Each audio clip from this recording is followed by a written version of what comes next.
O presidente da República da África do Sul. The group of emerging economies known as Brics makes up more than 40% of the world's population and a quarter of the global economy. And more countries want to join the club, which aims to challenge a world order seen to be dominated by the US and its Western allies. But what exactly is Brics? Who wants in? And why? Underscoring the growth potential of Brazil, Russia, India, and China, a chief economist at Goldman Sachs came up with the BRIC acronym in 2001. The group was founded as an informal club in 2009. Its creation initiated by Russia. South Africa joined the following year. It's the smallest member in terms of economic clout and population. BRICS is not a formal multilateral organization like the UN or World Bank. Its leaders usually get together annually, with each nation rotating through a one-year chairmanship of the group. The bloc operates by consensus. Apart from geopolitics, the group's focus includes economic cooperation and increasing multilateral trade and development. And that's attracting others. This year's chair, South Africa, says over 40 countries have expressed interest in joining. Iran has said it hopes the club will pin down the new membership process as soon as possible. Oil heavyweight Saudi Arabia has the backing of Russia and Brazil.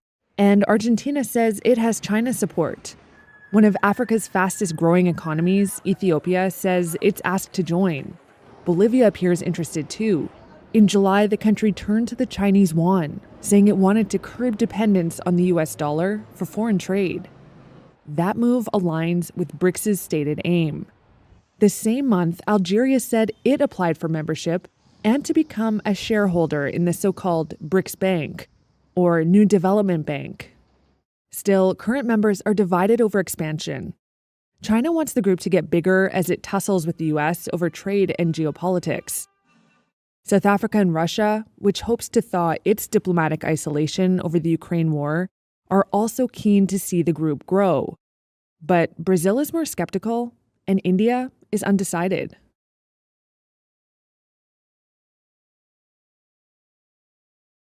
Their big announcement, people have been waiting for the new BRICS currency.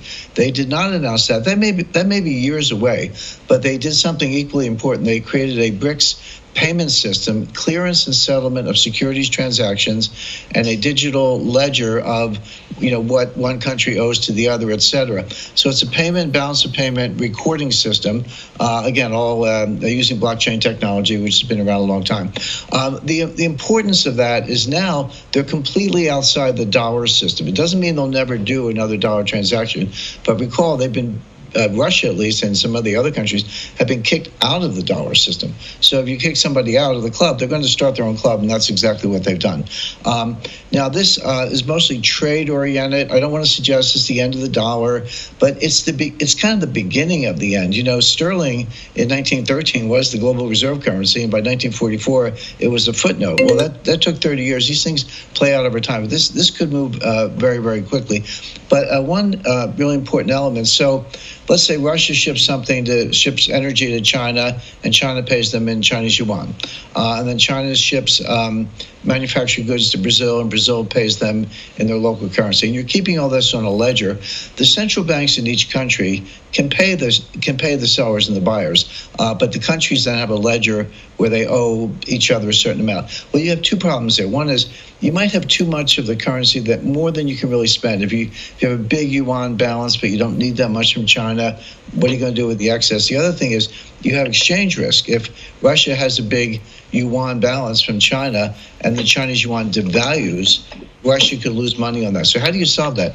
The answer, which is 5,000 years old, is gold. In other words, if you have too much of the other guy's currency, you can just buy some gold, sell for dollars and buy gold.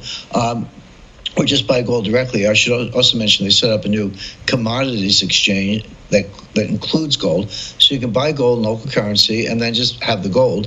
And that obviously solves your foreign exchange problem. So this is, apart from pointing to the end of the dollar, at least in trade as a trade currency, it's extremely bullish for gold. America has pissed off the rest of the world. We've been the bully with this thing. We're now a credit-based economy. In other words, we print fake money and we spread it throughout the world. But the rest of the world is actually producing the food, the gold, the silver, the machinery, and all this. So finally, the rest of the world said, enough's enough. Brazil, Russia, India, China, South Africa. That was the original BRICS. And now they're gaining force. It's not just Brazil, Russia, India, China, and South Africa.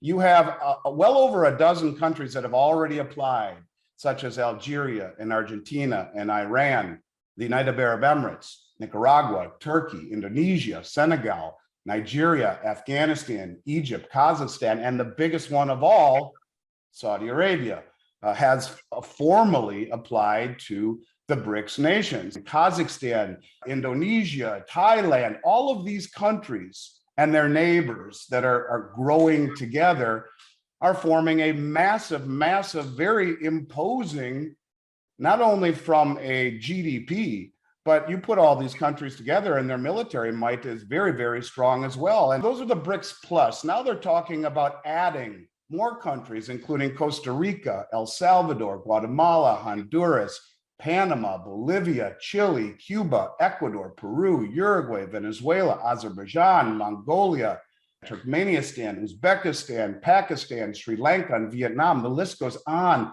and on. So the rest of the world is saying, enough of you sending us your toilet paper. That's exactly right. You take our materials, you take our production, you take this, and you send us this trash here.